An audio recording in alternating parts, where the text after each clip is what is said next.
सरगम के सितारे।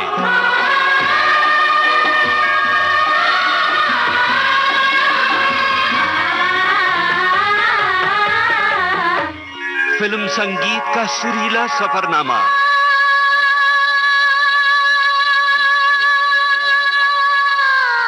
सरगम के सितारे।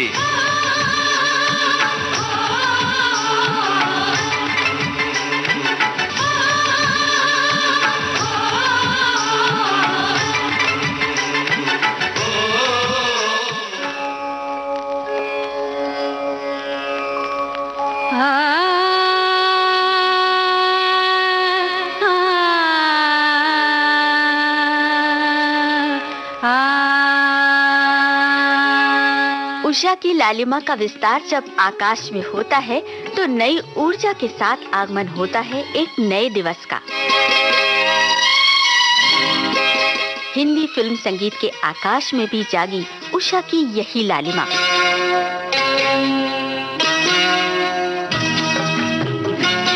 कभी निर्झर से बहते गीतों का उजाला लेकर तो कभी मिश्री सी धुनों का स्पर्श लेकर। मधुबन खुशबू देता है, सागर सावन देता है, जीना उसका जीना है जो को जीवन देता है। मधुबन खुशबू देता। तू इस तरह जिंदगी में शामिल है, जहाँ भी जाऊँ ये लगता है तेरी महफिल है। तू इस तरह से मेरी जिंदगी में शामिल है। संगीत की इस उषा ने जिसे भी छुआ वो बस प्रशंसक बन गया। तुम तो हर गीत में शामिल थे, तरन्नुम बनके तुम मिले हो मुझे फूलों का तबस्सुम बनके। ऐसा लगता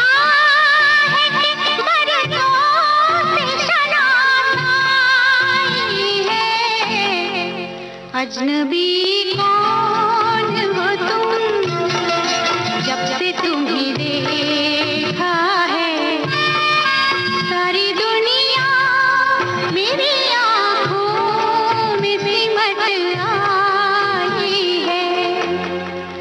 अजनबी कौन हो तुम। हम बात कर रहे हैं जानी मानी संगीतकार उषा खन्ना की। तो आइए सुनते हैं उषा खन्ना की सुरीली बातें। इनसे बातचीत की है कमल शर्मा ने। इस कार्यक्रम की प्रस्तुत करता है मनीषा जैन।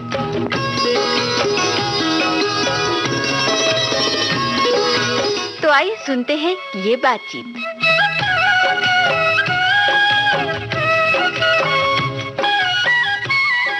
उषा खन्ना जी, इस कार्यक्रम में मैं विविध भारती की ओर से, उसके सुनने वालों की ओर से आपका स्वागत करता हूं। नमस्कार। नमस्कार जी। उषा जी, जब शुरुआत की तो आपने एक टीम के बारे में भी तो सोचा होगा ना कि ये, क्योंकि म्यूजिक अरेंजर जो होते हैं वो बहुत महत्वपूर्ण होते हैं, साजिंदे तो बड़े महत्वपूर्ण होते हैं। तो ऐसी कोई टीम उस समय शुरुआत में भी जहन में आई थी या आपने बनाई थी या नहीं चल रहा है काम? नहीं, तभी ना टीम का वो नहीं होता था जी। मेरी पहली पिक्चर में सोनी जी ने सब अरेंज किया था, जो सोनी गोवी के हैं ना। जी सोनी, जी। उन्होंने वो मदन मोहन साहब के भी असिस्टेंट। हाँ, वो तो 2-3 पिक्चर में वो थे। फिर मेरे दूसरा कोई लड़का एक आया था, जय कुमार पाटे, वो भी म्यूजिक डायरेक्टर बने, वो भी, उन्होंने भी मेरे साथ काम किया। फिर मेरे पास एक लड़का है जो मेरे पास आज तक काम कर रहा है, उसका नाम है किशोर शर्मा। वो किशोर शर्मा, किशोर और महेश जी म्यूजिक डायरेक्टर थे, वो उनका वो किशोर, वो और मैं और हमारे 2-3 म्यूजिशियन थे। हम लोग, हमारी टीम जब से अभी तक है चल रही है। तो आपको मैक्सिमम कितना समय लगता था एक गाने की रिकॉर्डिंग में? रिहर्सल भी होती थी उसके पहले? नहीं, सिटिंग तो होती है एक, क्योंकि वो ट्यून बताते हैं, आई मीन बोल देते हैं, बोल देने के बाद फिर हमें ट्यून बनानी पड़ती है, वो एक सेटिंग करनी पड़ती है। तो उसके लिए आपका म्यूजिक रूम था? हाँ, म्यूजिक रूम। वो कहाँ था? वो मेरे घर के पास ही है, कार में। कार में होता हाँ। था, तो वहाँ सीटिंग होती थी? वहाँ सीटिंग करती थी। अच्छा। तो वो सीटिंग हो जाती थी, फिर नेक्स्ट डे हमको बुलाना पड़ता था, प्रोड्यूसर को बोलते थे अब आओ, पहले मैं और डायरेक्टर बैठते थे, फिर गाना बन जाने के बाद फिर सुनाते थे। कभी पहली ट्यून पसंद आती थी, कभी नहीं आती थी, तो दूसरी बनानी पड़ती थी। कितनी ट्यून बनाती थी एक गाने की आप? मोस्टली मैंने ज़्यादा नहीं बनाई, मेरे को एक बनाती थी, 99% पास हो जाती थी। अच्छा। हाँ, तो या तो फिर बोलते अच्छा एक दूसरी तो बना, मैं कहती दूसरी बना देते, एक बनाए दूसरी बना देते। तो आपके लिए तो चुटकियों वाला मामला। हाँ बिल्कुल, मजा आता था। तो फेवरेट कोई स्टूडियो था आपका कि वहीं सारी? हाँ नहीं, मेरा फेवरेट स्टूडियो था फेमस तारदेव, अब तो नहीं है वो स्टूडियो, निकाल दिया उन्होंने। तो फेवरेट रिकॉर्डिस्ट भी होंगे आपके? वो कौन? अमीनो कात्रक और क्या असिस्टेंट थे, बाबा हम बोलते थे उनको, बंसाली बाबा, TN बंसाली कुछ ऐसे नाम थे। तो कमाल की रिकॉर्डिंग होती थी। आपको मैं बताऊं कि उस ज़माने में उसमें हम लोग रिकॉर्डिंग करते थे, कब की बात, 30 साल पहले की बात, 40 साल की। हाँ, वो लोग आके बोलते थे ये RC लिखा हुआ है, ये इस पर आप लोग रिकॉर्डिंग कर लेते। मैंने कहा हाँ, क्योंकि वहाँ पे मिक्स होता था एक साथ, इधर रिदम बजती थी एक साइड, एक कोने में रिदम है, एक कोने में मैंडोलिन है, एक कोने में गिटार है, एक में वायलिनिस्ट है, एक में सोलोइस्ट है, इतने माइक, और इधर सिंगर है, इतने माइक और इतने सिंगर ऑन रहते थे। उसमें जरा भी हाथ लगे कड़क कट। माइक्रोफोन की प्लेसिंग जो है हाँ, बहुत इम्पोर्टेंट। और जरा से भी ऐसे आवाज़ आ जाती ना तो कट करना पड़ता था, फिर से गाओ, चाहे वो कवाली हो, चाहे वो भजन हो, चाहे वो रोमांटिक गाना हो, आपके बीच में हो गए, एक अंतरा हो गया और बीच में आवाज़ आ गई, चलो अभी कट कट कट, फिर से करिए, फिर से शुरू से। उषा जी, एक गाना जो खास से मुझे बहुत पसंद है, लता जी ने गाया है, फिल्म का नाम है मैं वही हूँ, उसका टाइटल ट्रैक। मैं वही हूँ जिसे तुम प्यार किया करते थे, चुपके नना नना दीदार किया करते थे, मैं वही हूँ जिसे तुम प्यार किया करते। इसमें मदन मोहन साहब का रंग है। मैंने सब अच्छे अच्छे म्यूजिक डायरेक्टरों से अच्छी अच्छी चीज़ें ले ली हैं। जो वो गांभीर्य है ना, जो और जो मेलोडी, वो जो लता जी ने वहाँ उनके गानों में कमाल किया है, उनके संगीत में, वो कमाल यहाँ पर भी वो नजर आता है, और बहुत ही ये हॉन्टिंग है। मैं ये बोल रही थी कि आप मुझसे पूछेंगे कि ये कौन सा ताल में गाना है। रागदारी आपने नहीं सीखी? रागदारी नहीं, लयकारी नहीं, मतलब मैं कोई किसी कारी में नहीं हूँ। तो ये कहाँ से ये कमाल? ये सब सरस्वती की माँ का कृपा है। मुझसे आप पूछेंगे कि उषा जी आप ये बताइए कि ये कौन सा ताल है, मैं खुद मन में डर जाऊँगी, यार कौन सा ताल है, मुझे भी नहीं पता है। अच्छा, फिर ये कौन सा राग है, ये राग भी नहीं पता है। फिर बोलते हैं कि ये गाना मुझे चाहिए भैरवी में। बोले ठीक है, क्योंकि मुझे इतना मालूम है कि भैरवी में ये सुर लगते हैं बस, तो वो गाने सुन के मैं अपना बना देती। तो ये गाना जो है लता जी का गाया हुआ, ये गाना हम सुनवाते हैं, मैं वही हूँ।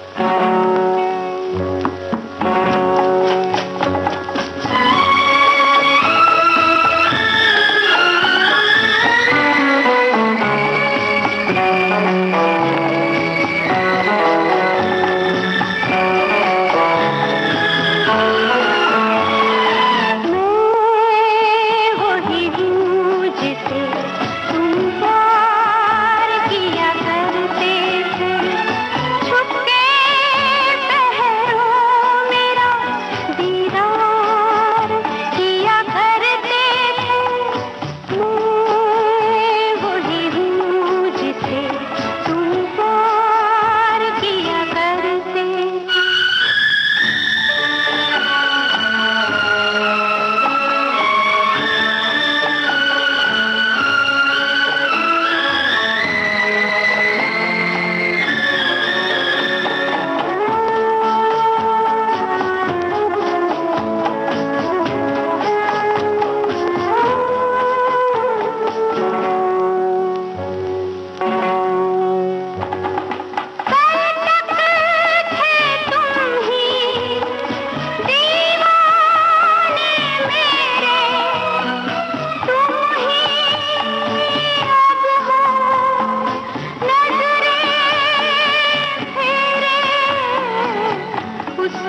उषा जी के लिए अगर उनकी तरफ से कहें, मैं वही हूँ जिसके संगीत को आप सुना करते हैं। फिल्म एक जिक्र करूंगा, उसका नाम था लाल बंगला। उसमें भी 2 गाने खास तौर से, एक गाना है रवि साहब का, हसीन वादी हो, उस गाने के बारे में बताइए, फिर मैं दूसरे गाने पे आता हूँ। मैं आप भी बोलेंगे कि अच्छी खासी क्लास लेकर रखी है हमारी। मुझे खुशी से बात हो रही है कि आप लोग मेरे गानों को इतना पसंद करते हैं। हम नहीं, पूरी दुनिया पसंद करती है। विविध भारती के तो करोड़ों सुनने वाले हैं। हमको मालूम है लोगों को कि क्या पसंद है, और वो आपके गानों के सच में बहुत बहुत बहुत बड़े प्रशंसक हैं। वो जो गाना था आप कह रहे हैं ना, हसीन वादियों जी, ये जुगल किशोर जी मेरे प्रोड्यूसर, वो हिमाचल के थे जी। तो उन्होंने कहा कि भाई मैं वहाँ जा रहा हूँ, बर्फ गिरी है वहाँ पे, मेरे को एक गाना करना है, मेरा रोमांटिक हीरो गा रहा है हीरोइन के लिए। हमने कहा चलो बना देते हैं। वो हसीन हसीन वादियों, हवाओं से कह दो क्या, जो भी है जी। तो वो गाना जब चला तो मैं बड़ी हैरान, मैंने सोचा था पता नहीं मैंने क्या गाना बना दिया, कुछ और बनाती तो ज़्यादा अच्छा था। फिर अभी जो बोलते बाजारी वो आपका गाना है हसीन वादियों, मैंने कहा जी हाँ। तो वो बनने के बाद, देखने के बाद बहुत अच्छा लगा। हसीन वादियों,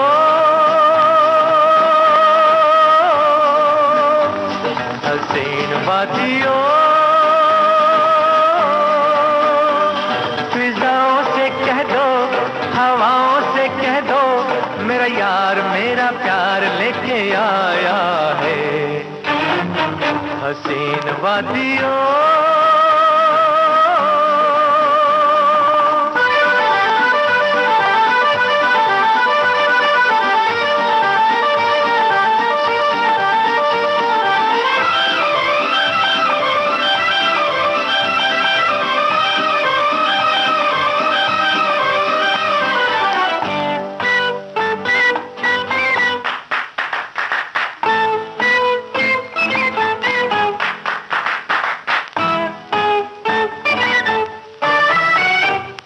सूरत है भोली सी, कातिल हर कदा, दिलो जान से हुआ हूँ मैं तो उस पे फिदा। कोई जाने ना जाने, कोई माने ना माने, मैं तो कहता हूँ उनको खुदाओं के खुदा। मेरा यार मेरा प्यार, मेरा यार मेरा प्यार, वो तो आंखों में खुमार लेके आया है। हसीन वादियों, फिजाओं से कह दो, हवाओं से कह दो, मेरा यार मेरा प्यार लेके आया है। हसीन वादियों। इसमें एक गाना और है जो मुकेश जी ने गाया है, फिल्म लाल बंगला का गीत, चांद को क्या मालूम कि चाहता है उसको ये चकोर।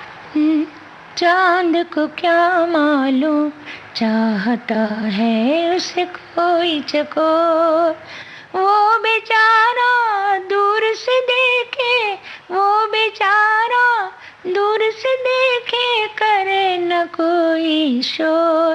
ओ चांद को क्या मालूम, ये मेरे को इतने पसंद आए थे बोल, हिंदी भाषा के लिखे हुए।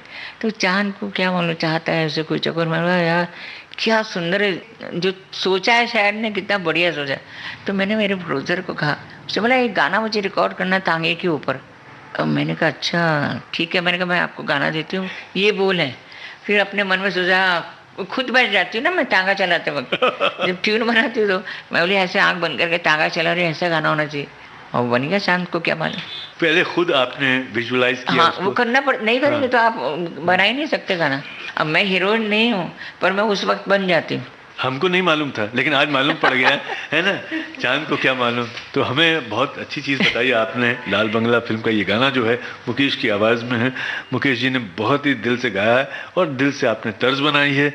सुनते हैं लाल बंगला फिल्म का ये गाना।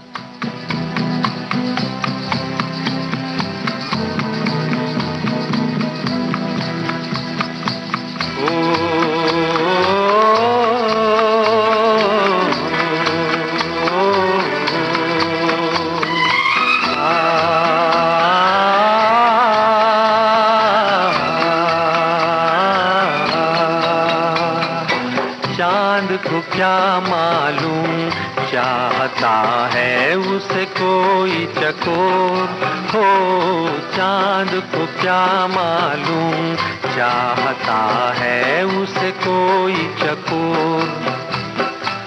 वो बेचारा दूर से देखे, वो बेचारा दूर से देखे, करे न कोई शोर हो, चांद को क्या मालूम चाहता है उसे कोई चकोर।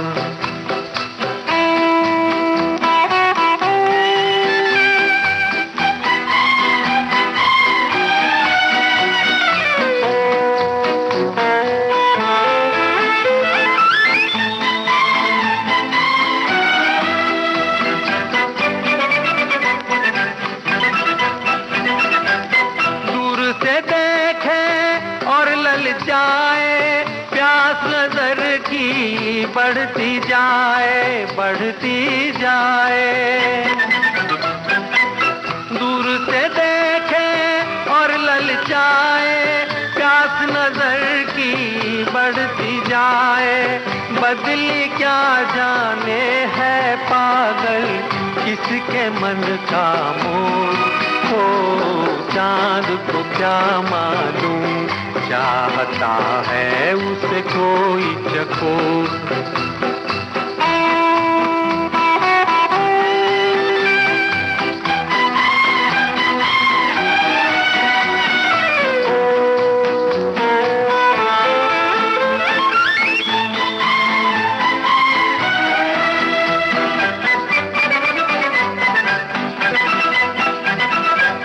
साथ चले तो साथ निभाना, मेरे साथी भूल न जाना, भूल न जाना। साथ चले तो साथ निभाना, मेरे साथी भूल न जाना। मैंने तुम्हारे हाथ में दे दी अपनी जीवन डोर हो, चांद को क्या मालूम चाहता है उसे कोई चकोर हो, चांद को क्या मालूम चाहता है उसे कोई चकोर। वो बेचारा दूर से देखे, वो बेचारा दूर से देखे, करे न कोई शोर हो, चांद को क्या मालूम चाहता है उसे कोई चकोर। जब हमने शुरू बात की थी तो उसमें इंदिवर साहब का जिक्र आया था। इंदिवर साहब बहुत ही कविता के महारथी, बहुत अच्छा अर्थपूर्ण गीत दिए। उसी तरह की कविता से समृद्ध हैं गीतकार योगेश। मुझे लगता है कि वो बहुत ही अंडररेटेड रहे। लोगों ने उनको जो उनका स्थान था वो उनको नहीं मिल पाया। आपकी एक फिल्म है एक रात, जिसमें उनके गाने, क्या गाना लिखा उन्होंने, उसका एक गाना जो रफी साहब की आवाज में है, 100 बार बनाकर मालिक ने 100 बार मिटाया होगा, उसने मुजस्सिम तब तेरा इस रंग पे आया होगा। हाँ बिल्कुल, क्या गाना लिखा ना। इसमें क्या उपमाएं उन्होंने की। महबूबा की तारीफ ऐसे भी हो सकती है। उन्होंने कहा कि अंगों को चमक देने को चंदा को गलाया। वाह। अब ये बात जो है एक उस तरह का कवि कर सकता है जो सच में शब्दों का महारथी है, खिलाड़ी है। और योगेश जी ने ये बहुत सुंदर गीत लिखा, अच्छा लिखा। रफी साहब ने गाया भी वैसे। हाँ, रफी साहब ने गाया, क्या बढ़िया। मैं कहता हूँ कि 3.5 मिनट में जो जादू कैसे क्या होता है, 7 मिनट 8 मिनट नहीं 3.5 मिनट में, और फिर आपको प्यासा छोड़ देते हैं। हाँ, फिर प्यासा छोड़ देते हैं। आपको लगता है कि गाना फिर सुना जाए, फिर सुना जाए, और उसके बावजूद वो गाना हर बार नया लगता है। तो ये गाना हम सुनवा दें? बिल्कुल सुनाइए। 100 बार बना कर मालिक ने 100 बार मिटाया होगा, 100 बार बना कर मालिक ने 100 बार मिटाया होगा। ये हुस्न मुजस्सिम तब तेरा इस रंग पे आया होगा, 100 बार बना कर मालिक ने 100 बार मिटाया होगा।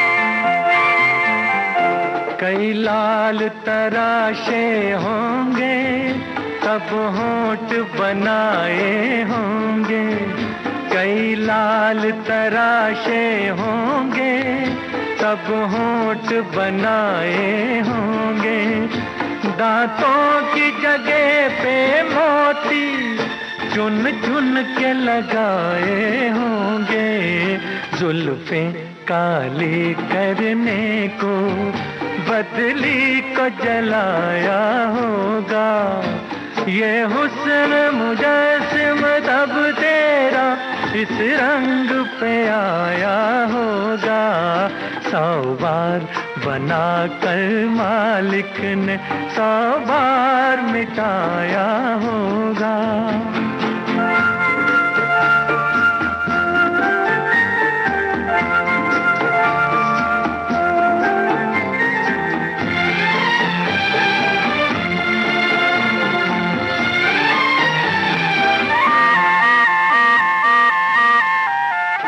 सागर के सुनहरे सीपी पलकों पे सजाए होंगे, सागर के सुनहरे सीपी पलकों पे सजाए होंगे, 2 नील कमल नीलम सी आंखों में खिलाए होंगे, अंगों में चमक देने को चंदा को गलाया होगा, ये हुस्न मुजस्सिम तब तेरा इस रंग पे आया होगा, 100 बार बना कर मालिक ने 100 बार मिटाया होगा, 100 बार बना कर मालिक ने 100 बार मिटाया होगा। उषा जी, इसी फिल्म का एक गाना है जो आज के एक बड़े पॉपुलर गीतकार हैं, बहुत ही लोकप्रिय गीतकार हैं, समीर साहब, उनके पिता अनजान साहब ने ये गाना लिखा है। गाने के बोल हैं, आज तुमसे दूर होके ऐसे रोया मेरा प्यार, चांद रोया साथ मेरे रात हुई बार बार। मुकेश जी ने गाया। इसमें एक बहुत दर्द है, टीस है, बहुत ही संजीदा गाना, लेकिन सुनने में बहुत अच्छा लगता है और रात के सन्नाटे में सुनो तो वैसे ही बड़ा कयामत ढाता है। ये जो गाना है इसके बारे में बताइए। ये गाना कोई और गाता तो शायद इतना अच्छा नहीं होता जी। ये गाना जब बनाते हैं ना, उसको ये सोच के बनाते कि मुकेश जी गाएं। मुकेश जी के गाने में ये क्वालिटी थी, एक तो उनकी आवाज़ स्क्रीन पे आप सुनिए तो ऐसे गूंज जाती है और उनके एक एक बोल एकदम क्लियर होते हैं। इनकी खास बात यही थी, एक तो आवाज़ की गूंज बहुत अच्छी थी जी, और बोलों का थ्रो बहुत अच्छा था। जबकि मुकेश जी क्लासिकल वासिकल इतना अच्छा नहीं गाते थे, उनको इसी टाइप के गाने बहुत पसंद आते थे और उनको सूट भी बहुत करते थे। ऊपर वाले ने जैसे सहज एक दर्द होता है ना, वो मिश्रित था उनकी आवाज में। वो रोमांटिक भी कितने अच्छे होते थे। वो भी है। ये गाना सुनते हैं।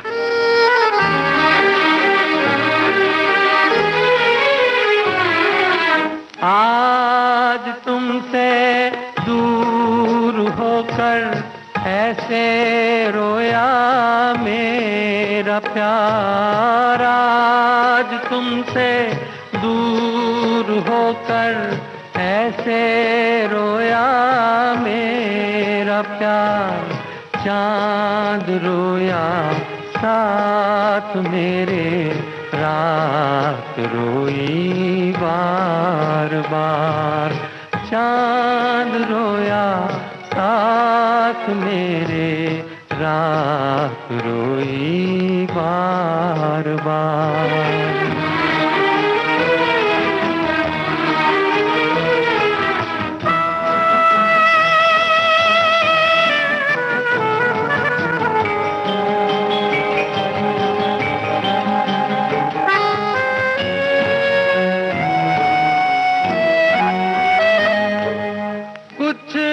तुम्हारी बंदिशें हैं, कुछ है मेरे दायरे, जब मुकद्दर ही बने दुश्मन तो कोई क्या करे, हाय कोई क्या करे।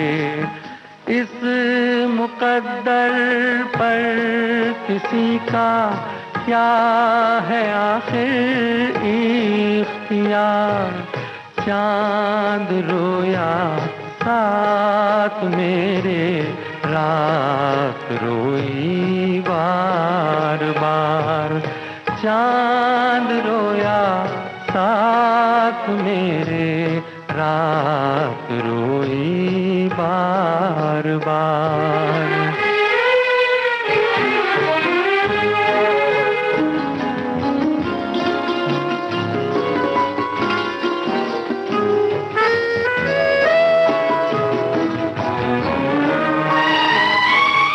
हर तमन्ना से जुदा मैं, हर खुशी से दूर हूँ।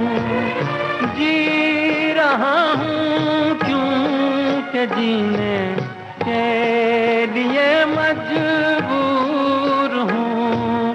हाय मैं मजबूर हूँ। मुझको मरने भी न देगा ये तुम्हारा इंतजार। चांद रोया साथ मेरे, रात रोई बार बार।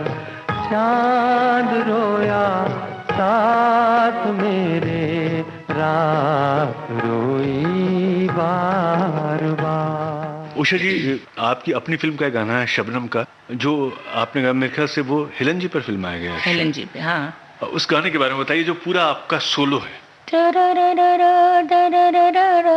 बस तेरा जलवा, बस बस बस, हाँ। ये क्या एक्चुअली मैं नहीं गाने वाली थी, गाने वाले कोई दूसरे सिंगर थी। उनकी डेट नहीं मिली तो मेरे डायरेक्टर बोलने लगे गाना तो मुझे ज़रूरी है, क्योंकि हेलन जी की डेट मिली है और अगर मैं गाना नहीं करूँगा आज रिकॉर्ड तो मेरी डेट चली जाएंगी, तो मैं आगे नहीं कर पाऊँगा। तो मैंने कहा कि मैं क्या करूँ, फिर अरे तुम गा दो। मैं कहा नहीं, मैं नहीं कहती, मुझे कहीं मेरा गाना ख़राब हो गया तो। बोले अपने गाने को खुद नहीं गा रहे, बोलते ख़राब हो गया तो दूसरे का गाना क्यों जाती हूँ कि मुझे गाना गवाए। मतलब मजाक चल रहा था कि अपना गाना आया था, बोलती नहीं मैं ख़राब कर दूँगी। तो मैंने कहा अच्छा मैं गा देती हूँ, ऐसे करके। इसमें अरेबियन म्यूजिक का भी टच है। हाँ, मेरा फेवरेट है, मुझे अरेबिक म्यूजिक बहुत पसंद है। आपने उसकी स्टडी की थी? स्टडी की तो बात ही मत कीजिए। स्टडी के बारे में मैं जीरो हूँ बिल्कुल। ये सब मैं अपने आप, मुझे अरेबिक म्यूजिक पसंद, तो मैं अरेबिक सुनती थी, उनकी स्टाइल मुझे मालूम है।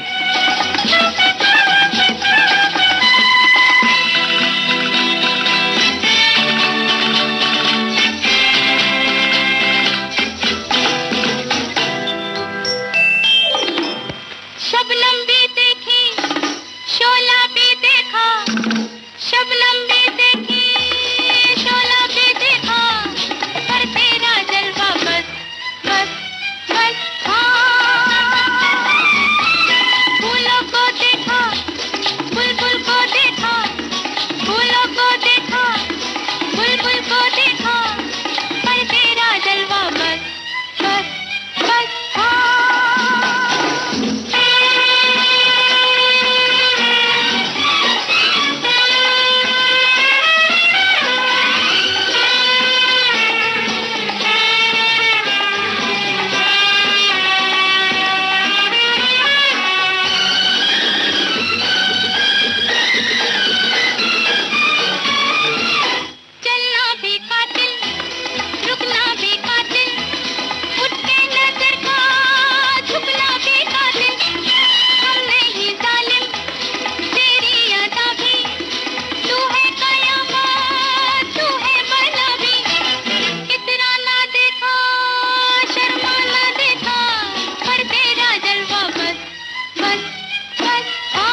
उषा जी, आपकी बनाई धुनों पर रफ़ी साहब ने अपनी आवाज़ जो है उसके नग जड़े हैं।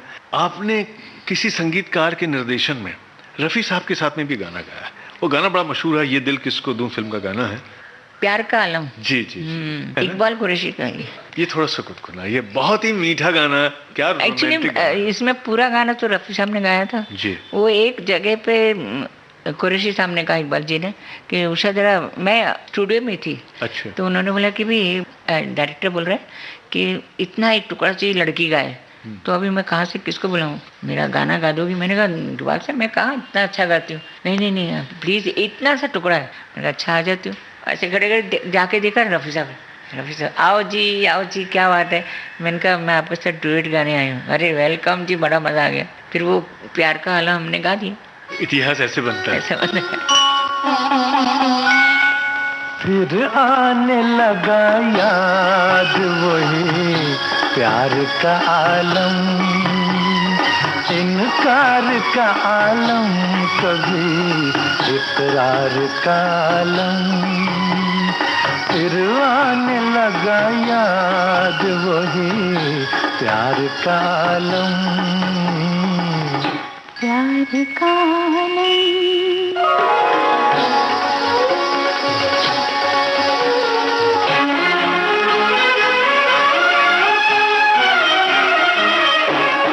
कब आए थे वो कब गए,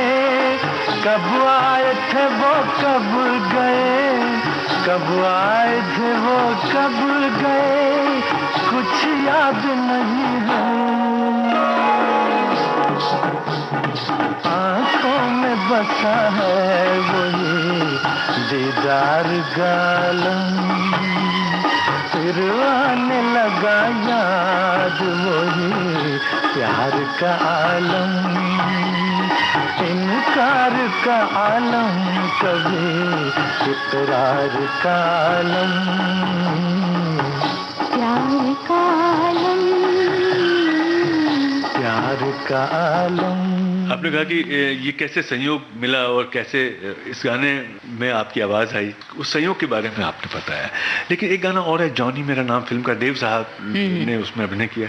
उसमें आपका हमिंग है उसमें आपके, वो क्या है कि पहले से तय था या उसमें भी आपको कहा गया कि नहीं आप की ज़रूरत है और आके आवाज़ आप इसमें पिरो ये भी पहले से तय नहीं था। क्या हुआ था कि मैं हमारी बड़ी दोस्ती थी कल्याण जी भाई के साथ, आनंद जी भाई के साथ जी। तो कभी अगर मैं रिकॉर्डिंग वहाँ कर रही होती थी, फेमस वो रहते हैं यहाँ पे पेटर रोड, तो मेरा स्टूडियो वहाँ से 10 मिनट का रास्ता। तो वो बोलते थे उषा क्यों करे से, मैं कुछ नहीं कर रही। बोले अच्छा रिकॉर्डिंग पे हूँ, अच्छा तुम खाना खाने आ जाना। मैं अपना गाना रिकॉर्डिंग ख़त्म करके उधर जाके खाना खा के बैठा। बोले अब मैं जा रहा हूँ रिकॉर्डिंग में। मैं कहा ओके बाय बाय। तो मैं आनंद जी भाई से बात कर रही थी, तय में कल्याण जी भाई ने बोला अरे यार एक टुकड़ा गाना है, खाली हम करना है। मैंने कहा चलिए मैं तो फ्री हूँ, जाके गाया। कल्याण जी भाई थे, उनका सेंस ऑफ ह्यूमर जबरदस्त था बहुत और बड़े मजाक करते थे। और आनंद जी, उनका मजा ये आता था कि कल्याण जी भाई अपनी बीबी के ऊपर ही जोक सुनाते थे। कोई जोक सुनाना होगा तो वो अपने बोलते हैं मेरी जो वाइफ है ना, कोई और जोक शायद जोक में आदमी होगा, मगर वो अपनी वाइफ को बना के सबको सुनाते। और इतना वो हंसती थी वो बेचारी, कभी उन्होंने माइंड नहीं करती थी कि क्या बोल रहे हैं।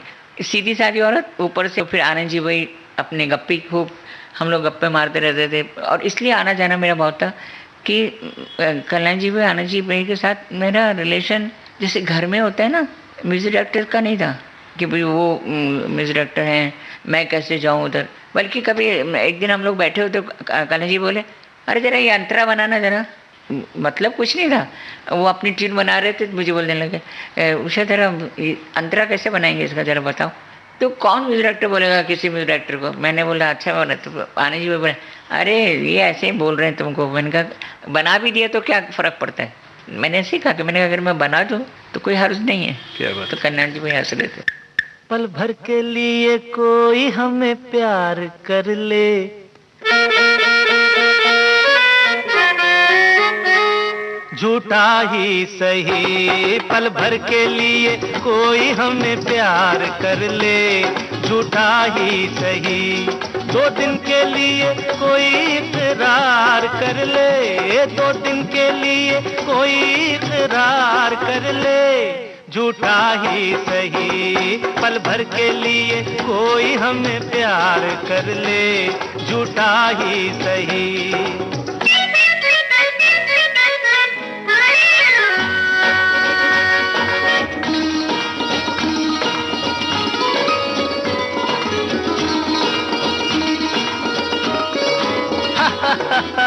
हमने बहुत तुझको छुप छुप के देखा, हमने बहुत तुझको छुप छुप के देखा, दिल पे खींची है तेरे काजल की रेखा, काजल की रेखा बनी लक्ष्मण की रेखा, हो काजल की रेखा बनी लक्ष्मण की रेखा। राम में क्यों तूने रावण को देखा, राम में क्यों तूने रावण को देखा, खड़े खिड़की पे, खड़े खिड़की पे जोगी स्वीकार कर ले, झूठा ही सही, पल भर के लिए कोई हमें प्यार कर ले, झूठा ही सही।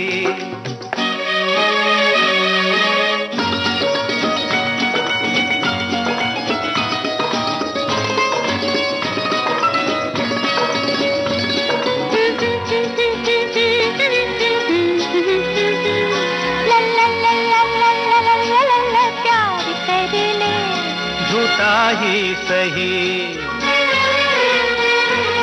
हीरे से जड़े तेरे नैन बड़े, जिस दिन से लड़े तेरे दर पे पड़े, हीरे से जड़े तेरे नैन बड़े, जिस दिन से लड़े तेरे दर पे पड़े, सुन सुन कर तेरी नहीं नहीं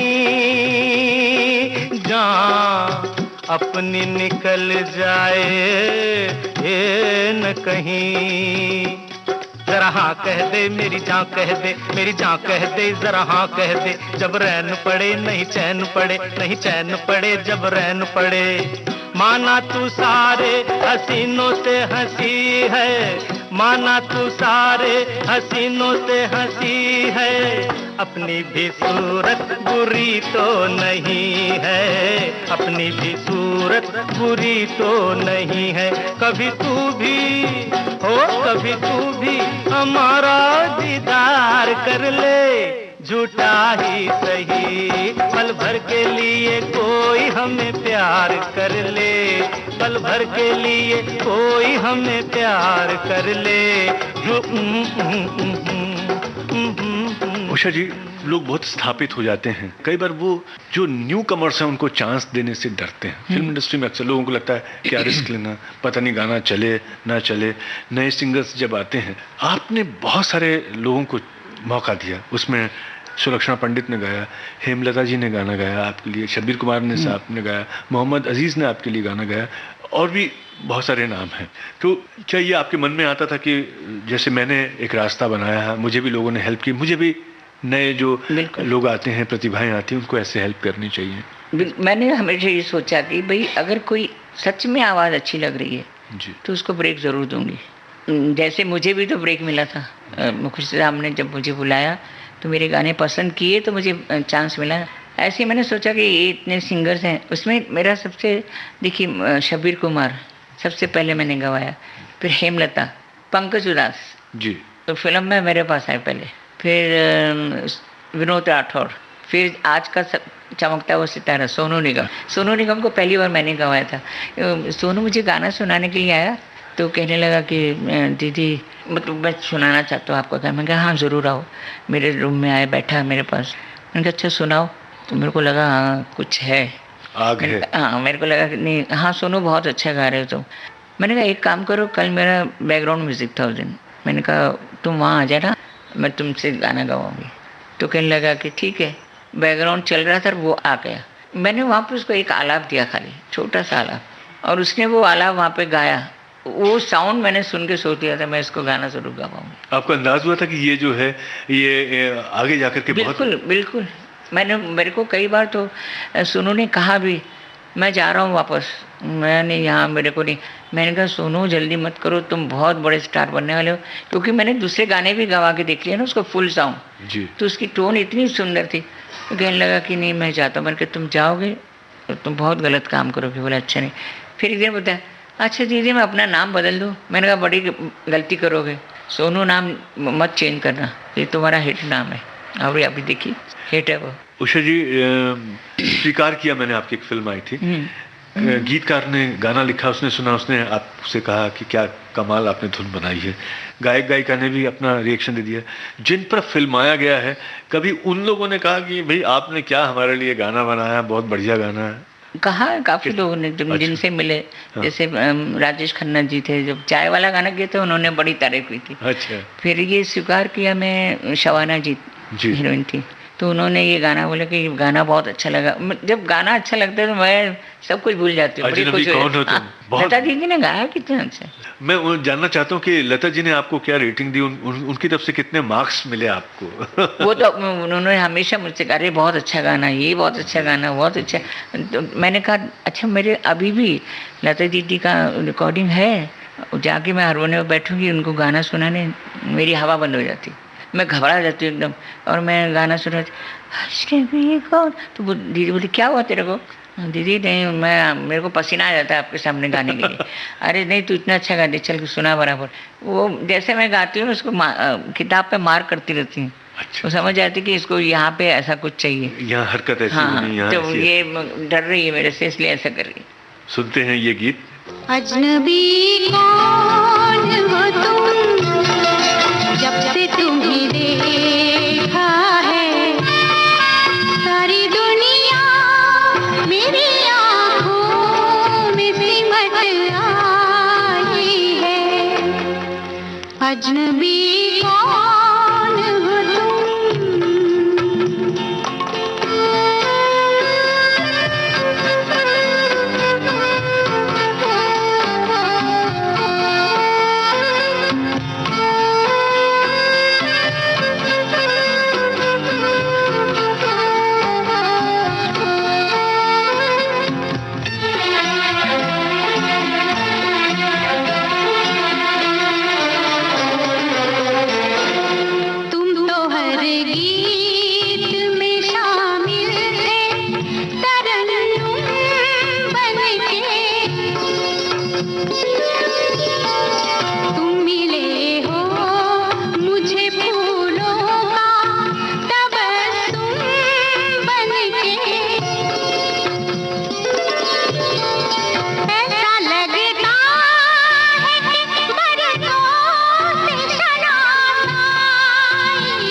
अजनबी कौन हो तुम, जब से तुम्हें देखा है, सारी दुनिया मेरी आँखों में सिमट आई है। अजनबी कौन हो तुम।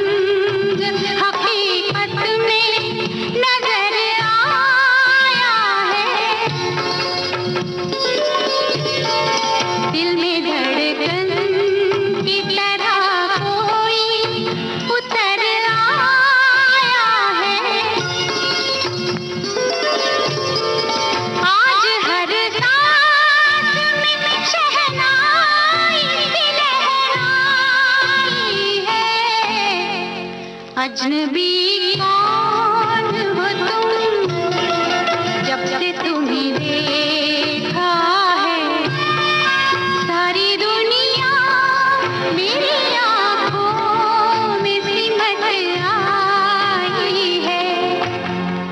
अजनबी कौन हो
अजनबी कौन हो तुम, जब से तुम्हें देखा है सारी दुनिया मेरी आँखों में सिमट आई है। अजनबी कौन हो तुम। उषा जी, आपने फिल्म में संगीत दिया, आपने अभिनय भी किया फिल्म में। एक गाना गाया था, वो राकेश जी डायरेक्टर थे, राकेश कुमार। अच्छा। बोलने लगे उषा, ऐसे उषा खन्ना मेरा गाना गा दो। अच्छा। उनकी कोई बर्थडे पार्टी थी सीन में। अच्छा। मैंने कहा चलो आ जाती हूँ, गा देती हूँ। जी जी जी। तो आपने हिंदी के अलावा दूसरी भाषाओं में भी संगीत, मलयालम में बहुत आपने। हाँ, मलयालम में। मलयालम की कितनी फिल्में? 2-3 की थी, फिर मैंने तमिल की। अच्छा। तेलुगु की। हाँ हाँ। हम लोग बड़ा मजा आता था वहाँ। तो मैं ट्यून बनाती थी, उनका समझ में नहीं आता था ना, क्योंकि मेरे को मैं इंस्पायर कैसे होंगी जब मुझे बोल ही नहीं समझ में आ रहे। तो मैं उनको, मुझे सिचुएशन देते थे, मैं उसकी ट्यून बना के दे देती। अच्छा। अब वो जब गाना मिलता था मेरे को, तो मैं गाना थोड़ी लिखती थी, तो वो गाते थे। अच्छा। मैं बोलती थी कि ट्यून में फिट हो रहा है, बोले हाँ हो रहा है। ये होता है। अच्छा अच्छा, ये भी एक नायाब तरह का अलग एक्सपीरियंस। क्योंकि एक्चुअली संगीत की कोई लैंग्वेज नहीं है, मगर सुर है। आप उसमें कजरा रे भी डाल दीजिए। अब तमिल या मलयाली में क्या बोलते हैं कजरा रे को पता नहीं, तररा तो हो जाएगा वो गाना। ट्यून तो वही है ना। और आज तो हम सुरों की साम्राज्ञी के सामने बैठे हैं। शुक्रिया जी, शुक्रिया। नहीं, बहुत अद्भुत आपने संगीत दिया है। एक फिल्म आई थी मुनीम जी, वो 1970 के बाद की फिल्म है। हाँ। उसमें सुमन कल्याणपुर जी ने गाना गाया है, और वो गाना बड़ा हिट भी हुआ। पानी में जले मेरा कोरा बदन। हाँ। सुमन कल्याणपुर जी जो हैं, उनके साथ में लता जी से उनकी आवाज बहुत मिलती जुलती, कई बार तो बहुत धोखा होता है। सुमन जी के साथ में आपके कैसे रिश्ते रहे, और किस तरह की गायिका आपकी नज़र में है वो? एक्चुअली सुमन जी के गाने मेरे काफ़ी, मतलब सुमन जी ने मेरे गाने काफ़ी गाए जी, जिनमें हिट भी हुए। लाल बंगला का भी एक गाना है। एक लाल बंगला का सुनाई दे ना दे, वो गाना एक कुछ है। एक वो बहुत चली नात, अल्लाह तू रहम करना, मौला तू रहम करना। ये तो इतना हिट हुआ गाना कि स्क्रीन में ना लोग पैसे फेंकते थे जब ये नाच चलती थी। नाच सुपर हिट है, आप वो सुनाइए। अल्लाह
करम करना, मौला तू रहम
हिंदुस्तान हो चाहे दुनिया के दूसरे देश, हर मुल्क में आपने परचम फहराया। आपके संगीत ने, आपके संगीत के चाहने वाले पूरी दुनिया में मौजूद हैं और विविध भारती इन गीतों के जरिए उन तक भी आपको ले जाएगी। तो हमारे इस प्रोग्राम के लिए ये जो 2-3 खंडों में हमने यात्रा तय की आपके गीतों के साथ, इसके लिए आपने अपना बहुमूल्य समय दिया उषा जी।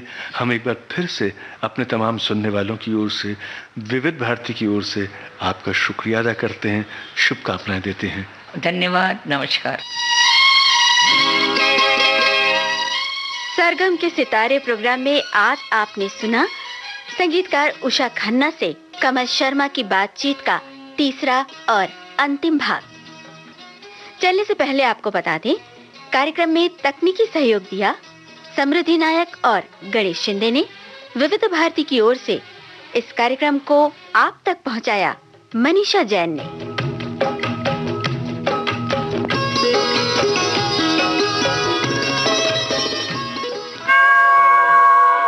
सरगम के सितारे।